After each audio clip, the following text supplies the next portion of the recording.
안녕하세요, 최호섭입니다. 저는 지금 WWDC에 와 있고요. 지금 캘리포니아 산호세에 있습니다.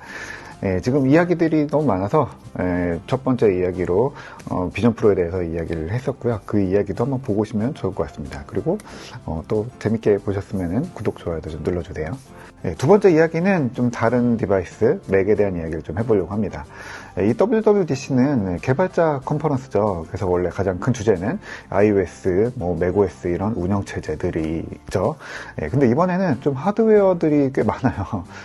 비전 프로도 마찬가지지만 맥에도 큰 사건들이 있었습니다. 일단 세 가지 새로운 맥이 새로 공개됐어요.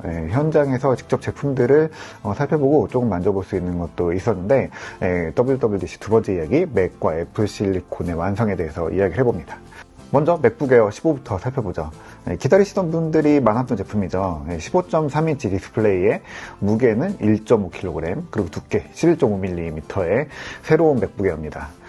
디자인은 작년에 WWDC에서 공개됐던 M2 맥북 에어랑 거의 기본적으로 비슷합니다. 두께도 13인치가 11.3mm였거든요. 그러니까 거의 비슷하죠.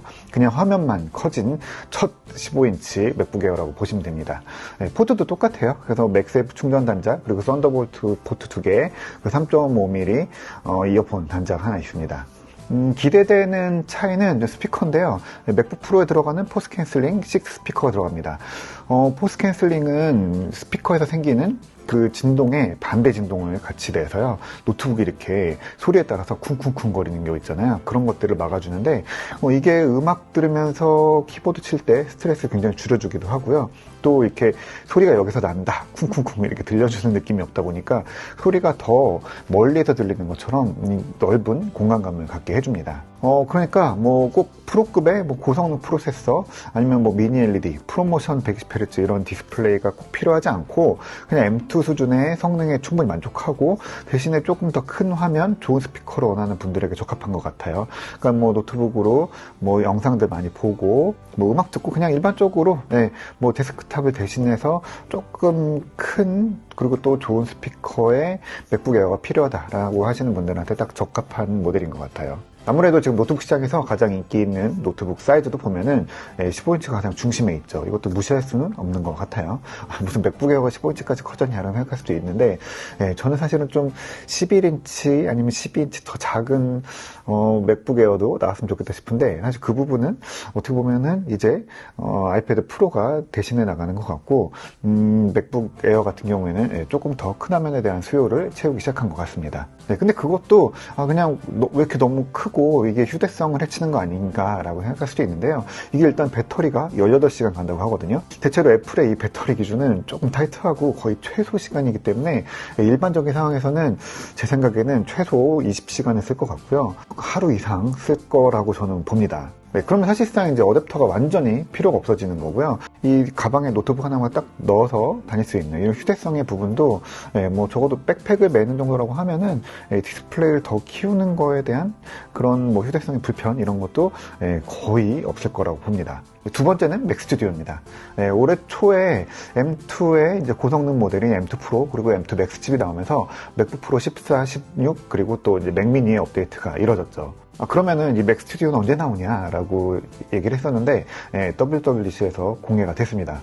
바로 가장 고성능 프로세서 라인에 있는 M2 울트라와 함께 공개가 됐어요. M2 울트라는 24코어 CPU에 이제 최대 76코어 GPU가 들어갑니다. 60코어짜리 GPU도 있어요. M1 울트라에 비해서 CPU는 20%, GPU는 30% 정도 더 높은 성능을 냈다고 해요. 그리고 32코어 뉴럴 엔진 들어가서 이 머신러닝 같은 부분도 40% 많은 일을 해치운다고 합니다. 이거는 기본 뼈대가 되는 M2가 이 실리콘 다이 크게 늘리면서 그만큼 트랜지스터 수를 늘리기도 했고요. 또 아키텍처나 공정이 이제 안정되면서 작동 속도도 좀 높여가지고 성능을 높였거든요. 그게 한 20에서 25% 올렸거든요. 그러니까 그러다 보니까 그 위에 나오는 프로, 맥스, 울트라도 거의 25%에서 30% 정도 성능을 기대할 수 있는 거죠. 그리고 M2 울트라는 M1 울트라와 마찬가지로 M2 맥스 두 개를 그대로 이어붙인 이제 거대한 칩이죠. 이번에 칩을 봤는데 생각보다 굉장히 큽니다. 무엇보다 이게 메모리를 최대 이제 192GB까지 늘릴 수 있거든요. 이전에 이제 128GB에서 거의 이제 50% 정도가 늘어난 거죠. 이게 M2도 메모리를 이제 1.5배 50% 정도 더 넣을 수 있었는데, 이게 결국에 이제 코어에서 처리할 수 있는 메모리 용량 대역이 늘어났는 데다가 또 이제 칩 구조가 M2 Max 이제 두 개를 이어붙이면서 이게 점점 커지면서 16GB에서 24GB 이러면 크게 안 늘어난 것 같지만, 이게 128GB에서 192GB, 이건 50% 차이가 어마어마한 거죠. 큰 메모리가 필요한 뭐 그래픽이나 인공지능 같은 작업에서 사실 메모리 확보가 진짜 되게 중요한 이슈고 중요한 문제거든요. 근데 이게 이전에 외부 메모리 쓰던 거, 또 GPU 전용 메모리 쓰던 거랑은 또 전혀 다른 성능, 효율성을 보여줄 수밖에 없습니다. 8K 영상 출력도 직접 할 수 있어요. 그러니까 성능 그리고 크기까지 사실상 이제 흠잡을 데 없는 최고의 소형 워크스테이션이 만들어진 거죠. 그런데 더 많은 분들이 기다리시던 진짜 워크스테이션 맥이 있죠. 바로 맥 프로입니다. 맥 프로도 애플 실리콘으로 이전을 하면서 드디어 모든 맥 라인업의 이전이 이루어졌습니다. 2020년 WWDC에서 2년 안에 모든 맥 라인업을 자체 실리콘으로 이전하겠다라고 했고요. 뭐 첫 제품이 2020년 11월에 공개됐으니까 정확히는 2년을 좀 넘기긴 했지만 급박했었고요. 또 재미있고 또 놀라운 과정이었죠. 그리고 이제 기대가 한두 끝도 없이 올라간 거죠. 와, 그러면은 맥 프로는 어떻게 나온다는 거야? 라는 거예요. 어떻게 보면은 그냥 단적으로 성능 그 자체만 놓고 보면은 지금 신형 맥 프로는 조금 실망스러울 수도 있어요. 이게 성능이 안 좋다는 게 아니라 일단 기본 성능은 맥 스튜디오와 같습니다. M2 울트라 칩이 한 개가 딱 들어가거든요. 그동안 이 M1, M2 칩이 나오면서 계속 실리콘 크기가 커지고 또 이렇게 뭐 과 칩이 이어붙여지고 이런 것들을 보면서 굉장히 마법 같다고 생각했죠. 그러면서 이제 맥 프로는 어떤 게 나올까? 사실 M2 울트라 같은 칩을 두 개 더 이어붙이고 이런 것들은 쉽지 않을 것 같다는 생각을 했었어요. 맥 프로에 있어서는 사실 M2 울트라 칩이 뭐 두 개, 네 개 이렇게 이어붙이는 멀티 프로세서 구조를 좀 기대했었거든요. 애초 맥 프로는 뭐 CPU도 여러 개 넣고 GPU도 이렇게 슬롯에 다 가득 채워서 한 개까지 이제 끌어올리는 게 특징이었었는데요. 성능에 관련된 거는 M2 울트라 칩 하나가 전부입니다. 그러다 보니까 맥 스튜디오랑 기본적인 성능은 다르지 않은 거죠. 똑같다고 봅니다. 내부 구조도 그래서 굉장히 휑해요. 이 큰 폼팩터 안에 메모리 슬롯도 없고 외장 GPU도 없습니다. 그냥 칩 하나만 딱 있어요. 그러다 보니까 이게 맥 프로라는 이름이 좀 어색하죠. 맥 스튜디오보다 훨씬 더 비싼 돈을 주고 이 맥 프로를 사야 될 이유가 있을까라는 생각도 듭니다. 그런데 또 그게 맥 프로가 필요한 일들이 분명히 있어요. 맥 프로의 미덕은 여전히 확장성에 있습니다. 이 PCI 익스프레스 슬롯이 7개 달려있고요. 요즘에는 조금 뜸하지만 시리얼 ATA 단자도 2개가 있습니다. 썬더볼트 포트도 8개 달려있고요.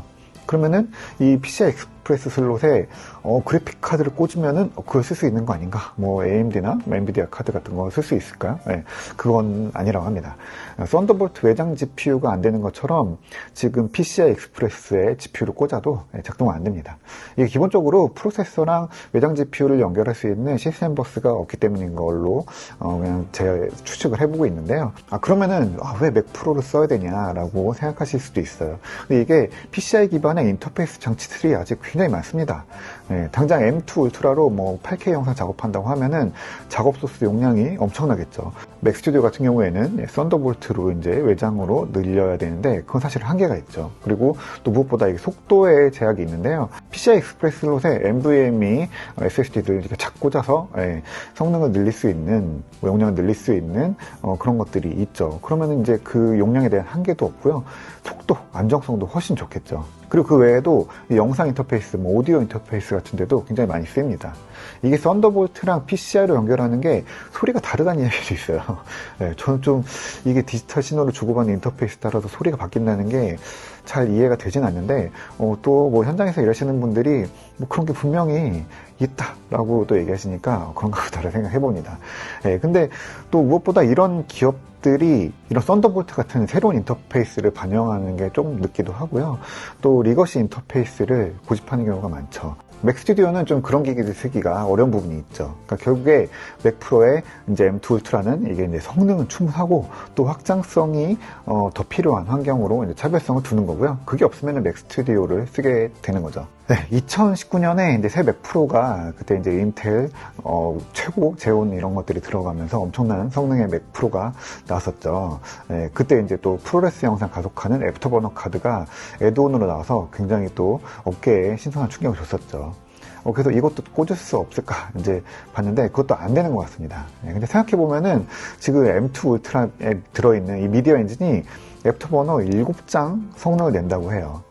이 애프터버너 카드가 한 장에 270만 원이거든요. 7장만 해도 가격이 1890만 원인데 대충 이게 맥 프로와 맥 스튜디오에 쓸 시장에서 이게 어느 정도 영향력이 있을지 가격으로 딱 이해가 되는 부분이죠. 그래도 또 맥 프로는 어쨌든 맥 스튜디오가 넘볼 수 없는 성능 확장에 또 가능성이 있었으면 좋겠다라는 생각도 해봅니다. 저는 뭐 이게 직접 저를 쓸 일이 없는 기기이긴 하지만 또 그런 무지막지한 컴퓨터가 있다는 사실이 재밌잖아요. 맥 스튜디오는 M2 맥스 모델이 299만 원부터고요. M2 울트라는 GPU 코어 60개짜리가 599만 원부터 시작됩니다. 맥 프로는요, M2 울트라 모델만 나오고요. 60개 GPU 모델이 1049만 원, G16코어 GPU 모델이 1184만 원입니다. 아까도 얘기했지만 애프터버너 카드 생각하면 굉장히 저렴한 가격이죠. 그래서 이거는 무조건 76코어를 사는 경우들이 많을 거라고 봅니다. 두 모델 모두 이제 1차 출시국에서는 곧바로 예약 받고요. 6월 13일부터 판매 시작됩니다. 그리고 국내 출시일은 아직 정해지지 않았는데 아마 멀지 않아서 국내에서도 이 제품들을 구입할 수 있을 것 같습니다.